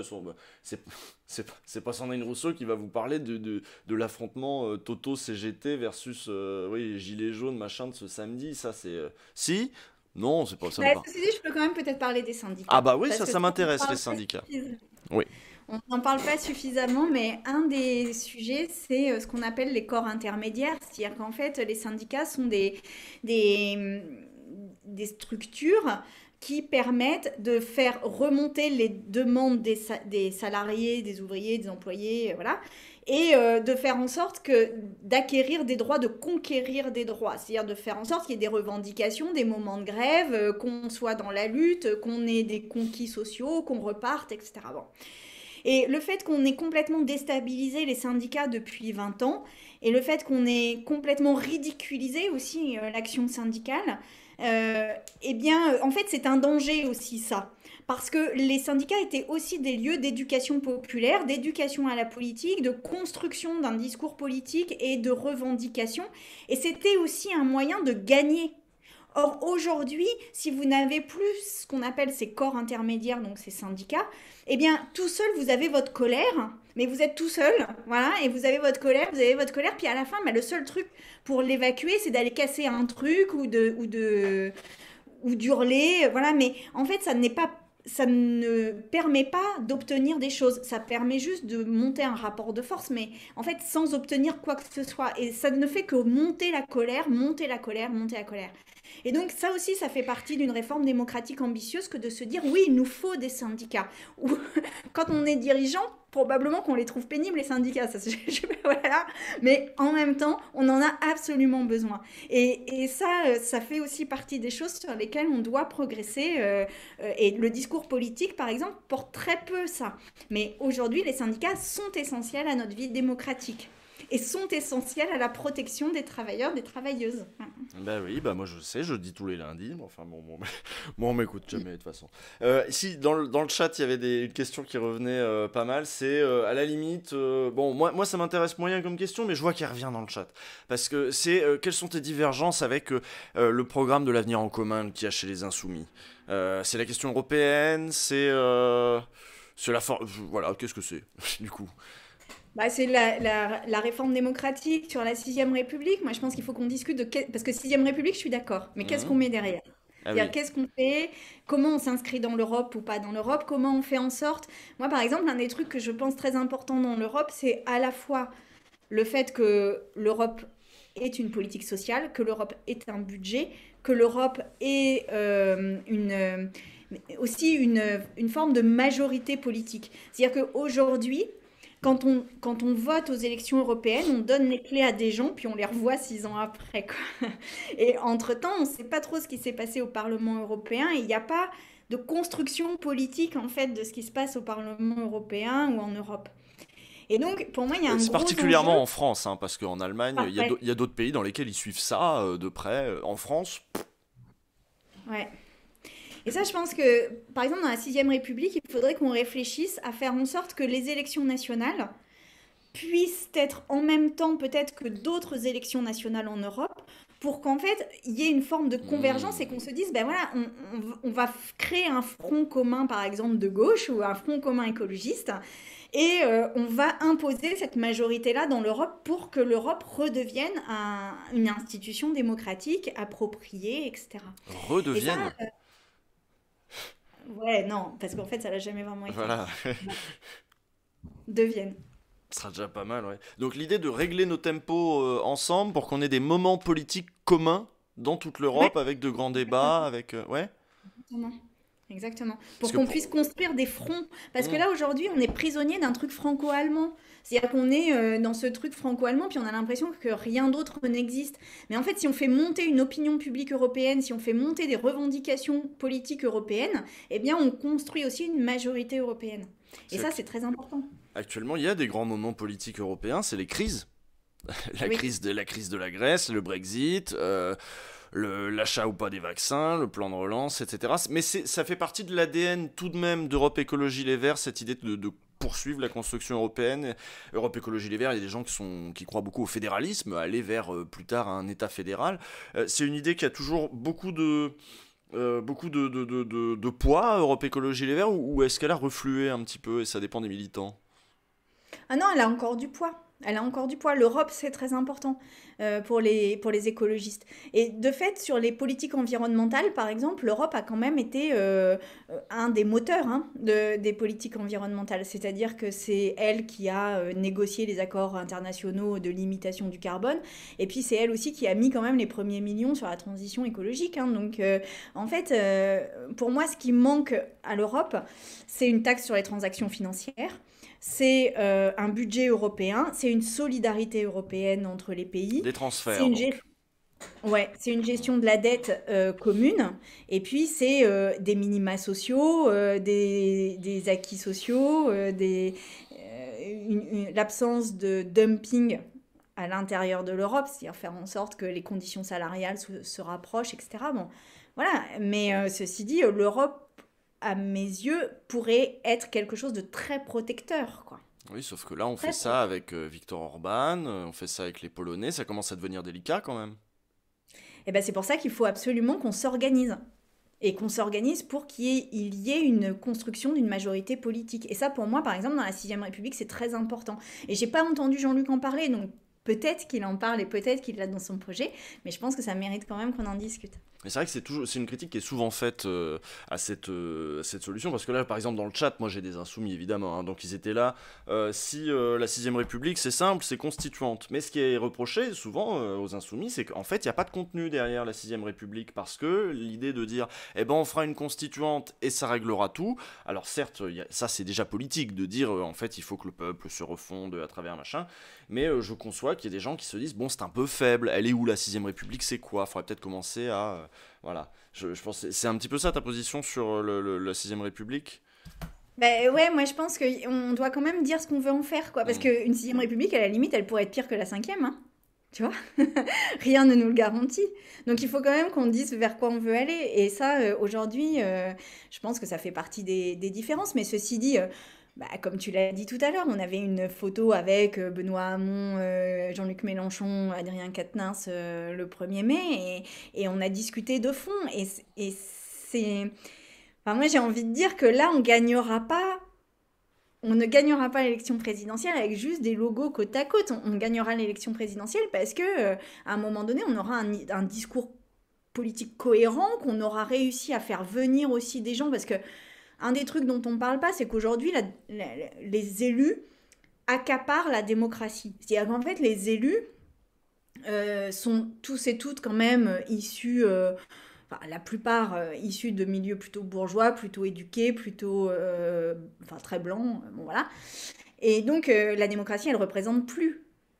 Et donc moi, ce que je voudrais, c'est qu'il y ait vraiment une levée des mouvements sociétaux, tous les mouvements antiracistes, tous les mouvements de lutte contre les violences policières, tous les mouvements, les gilets jaunes, etc. Et que ces personnes-là arrivent dans l'Assemblée et qu'on fasse de, enfin, aujourd'hui, quand on fait de la politique sur le RSA, par exemple, je ne suis pas sûre qu'il y ait un seul député qui ait connu une période de RSA dans sa vie. C'est pas possible. Alors si, C'est-à-dire je que crois si que on j'en fait ai de la... eu un une fois devant moi. J'en ai eu un une fois de LREM et qui m'a dit tu connais pas ma vie, j'ai galéré et tout. Donc il y en a peut-être, hein, on sait pas. Ouais, il y en a peut-être, mais enfin, il y en a quand même pas beaucoup. Et moi, j'aimerais bien qu'on fasse de la politique avec les personnes qui sont concernées par cette politique et qu'on change comme ça aussi Hmm. bah, le respect et la dignité. C'est-à-dire qu'on dise, bah, c'est pas moi qui vais décider pour toi, c'est toi qui viens et puis on se bat et puis ensemble, moi je suis ton allié, on se bat et on gagne. Voilà. Il faut une déprofessionnalisation de la politique, il faut que les gens laissent leur place plus vite, fassent moins de mandats, c'est ça? Ah, ça, enfin, ça me semble absolument indispensable et c'est un gros sujet parce que les personnes politiques ne veulent pas trop faire ça. Mais c'est quand même un énorme sujet que de ne pas faire une carrière politique.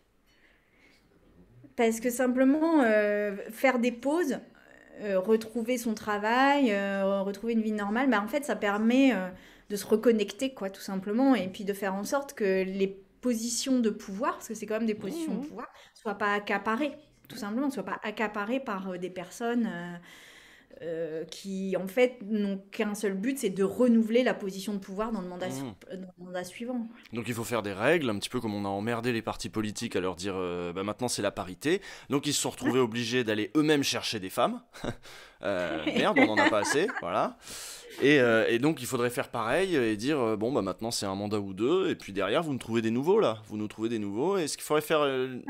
Voilà, il faudrait imaginer d'autres règles de parité, il faudrait stimuler aussi, pourquoi pas, l'idée d'aller chercher, y compris dans la classe laborieuse, des gens. Faudrait aller jusque-là, des quotas. Bah, les quotas, c'est le pire des systèmes à l'exclusion de tous les autres, hein. C'est-à-dire qu'en fait, il y a pas beaucoup d'autres systèmes, mais c'est aussi de la responsabilité que de faire monter des personnes qui soient différentes Mmh. et pas juste des personnes témoins. Parce que moi, des fois, j'ai l'impression que on fait monter une personne comme ça. Alors en général, c'est une femme noire. Si elle est en plus en situation de handicap, c'est mieux, etc. Comme ça, elle a toutes les catégories pour elle. Et puis, ça ne fait que installer des hommes au pouvoir, en fait, et des gens à côté qui, eux, vivent de ça. Et puis, en général, cette femme élue, bah, elle s'en prend plein la tronche, voilà, et elle est fragilisée dans son mandat, et elle fait pas très longtemps en politique. Et le mandat d'après, les hommes, ils continuent. Donc, en fait, il y a vraiment un gros sujet autour de faire émerger des personnes, les installer autant que les autres, et renouveler tout le monde. C'est-à-dire que tout le monde soit à la même enseigne là-dessus. Mais aujourd'hui, la politique, et particulièrement sous l'ère Macron, elle a été accaparée par des gens qui sont quand même méprisants, qui n'ont pas conscience de la difficulté dans laquelle vivent la plupart des personnes. Et ça se ressent dans la politique qu'ils mènent.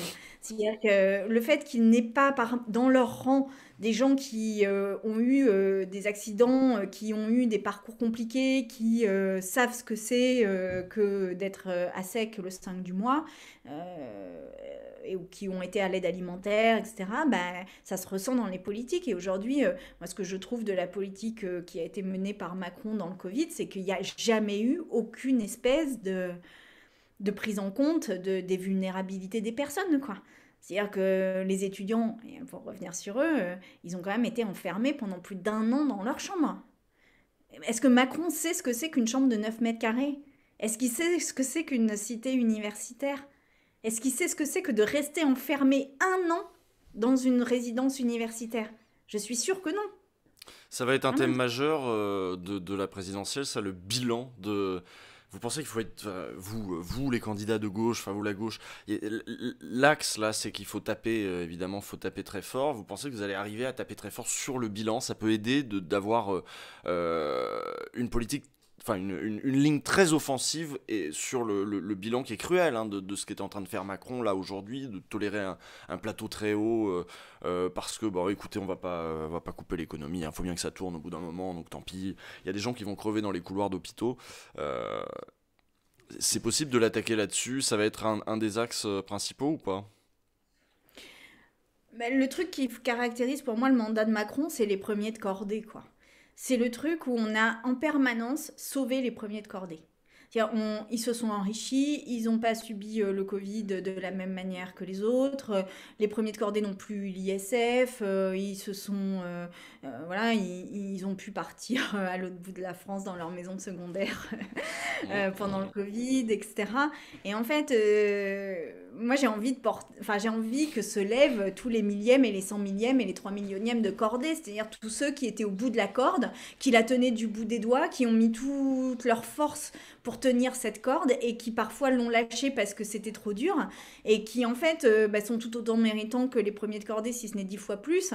Et aujourd'hui, enfin, les personnes qui tiennent la France, c'est quand même les personnes qui sont les plus mal payées, qui sont à temps partiel, qui sont sur des horaires décalés, qui s'usent dans les travaux qu'ils font. Parce qu'on parle du personnel soignant, il y a le personnel soignant, mais on parle des caissières, enfin les caissières de supermarché, qui les a remerciées? Elles ont tenu tout le temps. La plupart avaient des enfants, la plupart sont des mères célibataires, donc des foyers monoparentales, des familles monoparentales. Qui les a remerciées? elles, elles ont tenu, hein. Elles ont tenu pendant tout le Covid. Elles ont des salaires de misère. Et voilà, enfin, à un moment, on peut pas continuer comme ça. On peut pas construire une société comme ça. Et on peut pas construire. Et ça peut-être que c'est un mot important que j'ai pas encore dit, c'est que on ne peut pas construire une transition écologique si on laisse ça. Cela n'est pas possible. Vraiment. Parce que c'est pas, on va pas apprendre à ces gens l'écologie en fait. Voilà. C'est soit on le fait avec eux et on change leurs conditions de vie et de travail, et on leur donne la possibilité de moins travailler, on leur donne la possibilité de- d'avoir des temps de repos dans leur vie, de changer de boulot, de ne pas être pieds et poings liés par leur job. Et si on arrive à redonner un espace de vie à ces personnes, alors on peut faire la transition. Mais mes copains écolos, des fois, ils disent, ouais, mais l'écologie, c'est la transition parce que il y a les personnes les plus pauvres sont aussi celles qui subissent les plus les pollutions, etc. C'est vrai, mais c'est pas que ça la question sociale. C'est pas que ça, c'est aussi vraiment l'amélioration des conditions de travail, l'amélioration des conditions de vie, le fait que aujourd'hui, je sais plus quelle est la différence d'espérance de vie entre un cadre et un ouvrier, mais elle est énorme. Je crois que c'est aux alentours de 10 ans, mais... J'avais 7 ou 14 ans en tête, je sais plus lequel des deux Bon, est. voilà, Mais, on est dans ce genre d'idée. je veux dire, ça, c'est. Voilà, il faut faire les deux, en fait. Et c'est pour ça qu'on a besoin aussi d'une alliance de la gauche. C'est Mhm. parce qu'on a besoin du regard des écolos et on a besoin du regard de celles et ceux qui ont déconstruit les rapports sociaux depuis des lustres. Et C'est c'est forcément de gauche, gentil. l'écologie. Ah bah pour moi c'est pas possible autrement, ou sinon on va se taper. Sinon qu'est-ce qui va se passer? Les maisons les plus belles, les maisons bourgeoises, elles vont être isolées, voilà. Et les HLM et les logements sociaux, ils vont rester complètement des passoires thermiques. On va laisser l'ubérisation, on va laisser des gens crever, et puis bah, à la prochaine crise, bah, ils crèveront définitivement, puis voilà, on dira bah ouais, mais ils avaient qu'à être riches, quoi, tu vois. Ah oui, je vois tout à fait l'idée. Ouais. On se dirige plutôt vers ça, et puis on va s'acheter ouais, des baraques dans des coins où il va faire un peu plus frais, et puis etc. Et on va se protéger des migrants, et des migrants climatiques, et on va se cadenasser les pays riches contre les pays moins riches, les riches à l'intérieur du pays contre les moins riches. En fait, ça va exacerber, pour moi, c'est vrai que les gilets jaunes, c'est le début de... C'est une crise qui nous vient de là, parce que il n'y a pas d'acceptabilité sociale s'il n'y a pas de négociation sociale. Si c'est...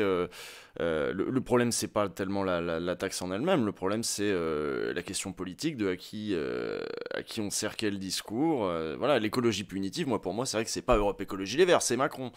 Euh, ouais. Et que si on prend pas en compte la question sociale, on va faire des mesures injustes. Mais bon, de la part d'un gouvernement qui ne fait que des mesures injustes, c'était pas une surprise totale.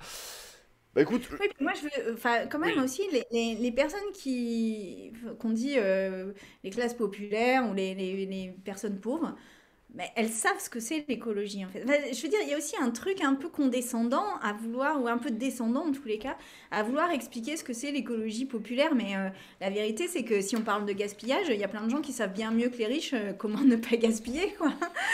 Je veux dire, et ils ont beaucoup à apprendre de ça. Donc, c'est soit on le fait tous ensemble et on s'unit et on change la donne ensemble et on se repositionne à égalité, soit bah, sinon il y en aura qui gagneront, mais il y en a beaucoup qui perdront. Et moi, je veux pas de cette écologie-là. Enfin, celle-là, elle m'intéresse pas en fait.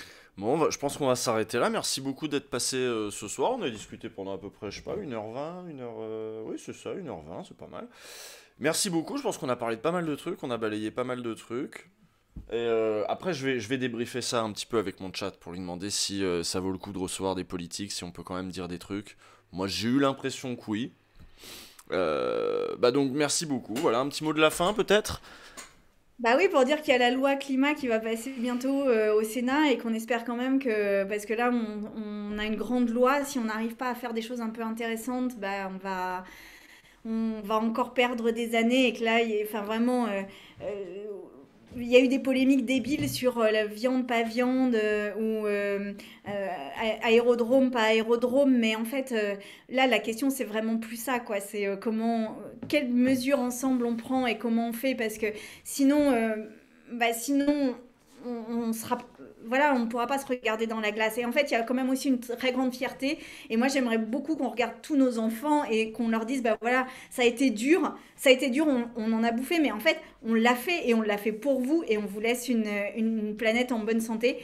Et à égalité, et on n'exploite plus les personnes simplement sur leur couleur de peau ou leur sexe à la naissance. Et bah si on fait ça, on aura gagné des trucs quand même, quoi. Eh ben très bien. Eh ben merci. Du coup, je te laisse raccrocher. Puis moi, je vais débriefer ça. Merci beaucoup. Euh, Merci. et bonne soirée. Et je vais Au débriefer ça revoir. avec les gens. Au revoir.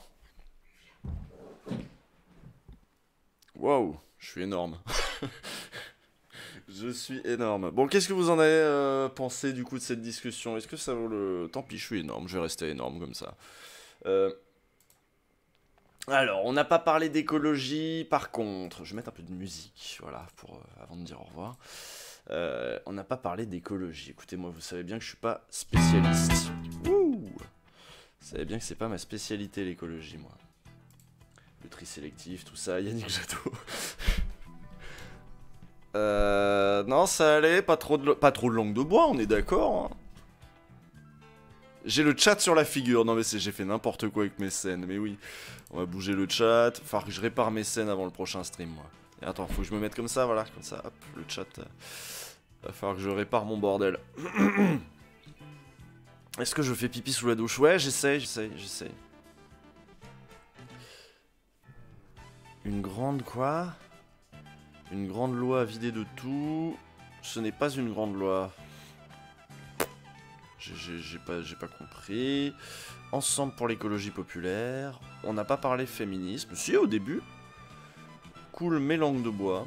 Très cool, pas langue de bois. Comme quoi, bon, vous êtes pas d'accord s'il y a de la langue de bois ou pas trop de la langue de bois. Elle a dit bourgeois, bien sûr, elle a dit bourgeois. Elle a dit bourgeois. Que fait-elle à ELV? Bah si, il y a plein de raisons pour... il est assez logique. Vous avez vu que sur... plein de réformes, moi, que je verrais un petit peu plus dur avec les bourgeois ou avec le capitalisme et avec le régime de propriété capitaliste, on voit qu'elle est beaucoup plus dans une régulation, machin, donc c'est pas... voilà, elle est pas au PCF, quoi. Europe Écologie Les Verts... Ah, toi, t'as arrêté de faire pipi et de te doucher. Ah, non, oui, d'accord. Je trouvais ça beaucoup à gauche de Jadot. Ah bah oui, bah quand même, c'est à gauche de Jadot. Évidemment. Bon, en tout cas, merci à toutes celles et tous ceux qui ont soutenu la chaîne. Je suis désolé pour le truc de l'université de Lille. Moi, je suis pas à Lille. Je connais pas le dossier. Bon, j'ai posé la question. Derrière, je me retrouvais pas dans la capacité de faire une relance folle. Sur l'Europe, c'est le drame. Bah, sur l'Europe, c'est les positions d'Europe Écologie Les Verts, d'avancer un petit peu dans la construction européenne. C'était plus à gauche que prévu. Sur quoi? Bah si, tiens, oui, moi j'étais content aussi de voir qu'on avait aussi le même diagnostic sur le fait qu'on est dans une société pré-fasciste tout à fait inquiétante, ça c'est bien. Alors, inviter les politiques plus sains, mais pré-émission pour préparer les questions avec le chat, tu penses? Ah ouais? Bah écoute, moi j'ai préparé l'émission, mais avec tout seul. Rien n'a été dit sur la décroissance, c'est vrai, défendue par certains écolos. Bah oui, mais bon, elle a pas parlé de décroissance. Je vais pas lui... Les gars, révisez votre avis sur ELV. Jadot n'est pas représentatif des militantes et des militants. ELV, c'est Bayou, c'est Piolle, c'est Rousseau. Oui, non, Jadot, c'est clairement l'aile droite. Hein. On est clairement dans... ce qui reste, une fois que les Pompili et les De Rugy sont partis, bon bah il reste encore des gars comme Jadot, qui se disaient, il y a quand même une carte à jouer dans ce parti. Voilà. À la Jean Massier, la préparation, bah écoutez, non moi je trouve que la discussion était de bonne tenue quand même. Et puis j'avais préparé quelques trucs.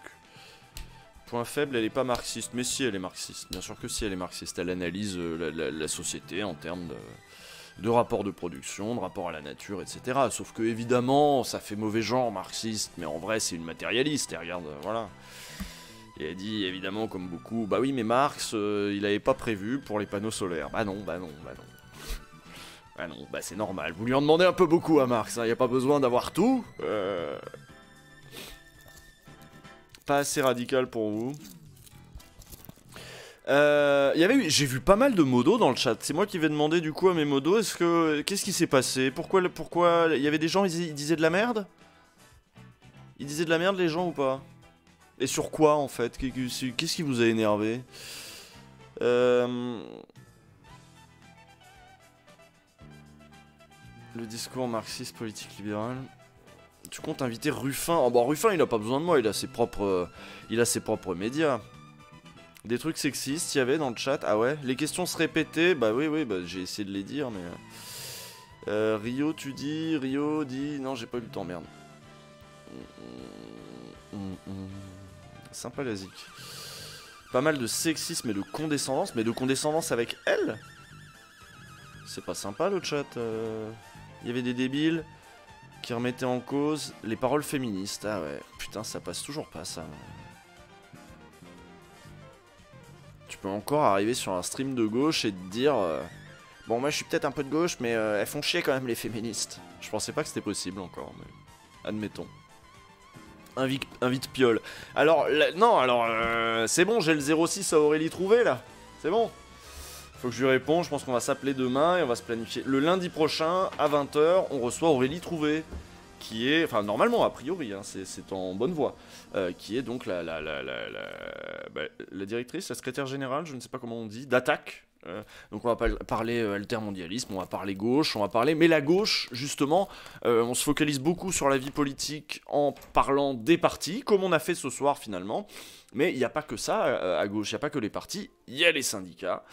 Et il y a les associations, dont Attaque. Et franchement, s'il y a bien une association qui a posé dès le début des années 2000 toutes les bonnes questions qu'on se pose toujours aujourd'hui, à savoir qu'est-ce qu'on fait, comment on taxe la finance, comment on définanciarise le monde, l'économie pour la remettre au service de l'humain et du vivant. Bon, c'est bien Attaque, qui ont été investis dans tous les mouvements sociaux, le mouvement altermondialiste évidemment, voilà. Donc on va, je pense, parler de ça, oui, les copains d'Attaque. Les copains d'Attaque, on va parler des ultra riches, on va parler de ce sur quoi ils travaillent en ce moment, on va parler de plein de trucs. Frio, il aime pas Attaque. Bah, mais Frio, il a bien le droit de faire ce qu'il veut. C'est pas qu'il aime pas Attaque, c'est que, bon, il dit... ils vont pas au bout du truc, machin. Mais évidemment, Frio, bon, sa vie, c'est de trouver qu'on va pas au bout du truc et que le communisme avance pas assez vite. Il voudrait que tout le monde soit un peu plus radical. Bon, bah moi aussi, je veux que tout le monde soit un peu plus radical. Et c'est vrai qu'à Attaque, ils veulent des taxes. Ils veulent pas le communisme ici et maintenant, c'est vrai. Bon, mais tout de même.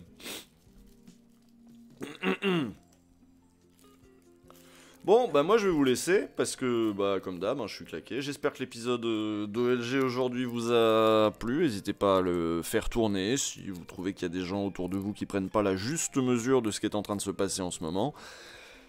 On parlait de putsch des généraux et de la tribune des généraux.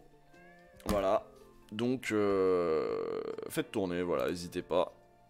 Et moi, je regarde qui je peux raider. Ça fait du bien, là, la petite musique après la discussion, putain. Ah, je vais pouvoir me reposer un peu, là. C'est cool. Demain, c'est mon jour de pause. Trop bien, la pause. Alors, il y a qui est connecté, là? Est-ce que... Non, Nat, elle a fini avec... Putain, Nat, ce soir, elle recevait... Bah oui, elle a commencé avant moi, de toute façon.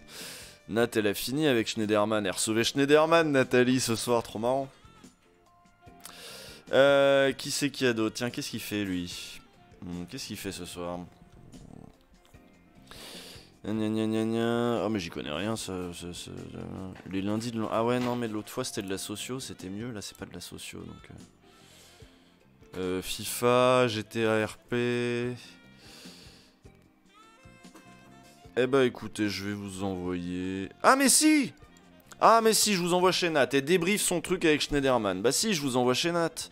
Bien sûr, je crois qu'elle regarde son émission avec Schneiderman. Trop bien, bon bah très bien. Bah moi aussi je vais regarder ça. Je raid Nat, c'est merveilleux, elle est encore en ligne. C'est formidable. Parce que Nat, elle est passée chez Schneiderman. Alors moi j'ai regardé l'émission. Elle est passée chez Schneiderman, mais c'était pas elle qui présentait. C'était pas Schneiderman qui présentait, c'était Nassir Al-Moadem. Mais tout de même, ils ont fait une émission avec 3 streameuses pour parler de Twitch. Et c'était intéressant. Moi en tant que streamer, j'ai trouvé ça très intéressant. Et c'était sur les streameuses en particulier, évidemment, parce qu'il y a plein de questions. Est-ce qu'on se met en maillot de bain dans une piscine? Qu'est-ce qu'on subit quand on est une femme qui va sur Twitch? Comment ça se gère? Voilà, donc ça va être très sympa. Allez, je vous envoie chez Nat, soyez adorables, pas de blagues sexistes, pas de... voilà, vous vous tenez, hein? Merde, vous tenez le... Vous tenez. Merde alors, pas possible ça. Tout vous dire. Voilà, soyez sympas, et merci à tous ceux, toutes celles qui ont soutenu la chaîne, merci aux modos, bonne soirée, et soyez sympas avec Nat.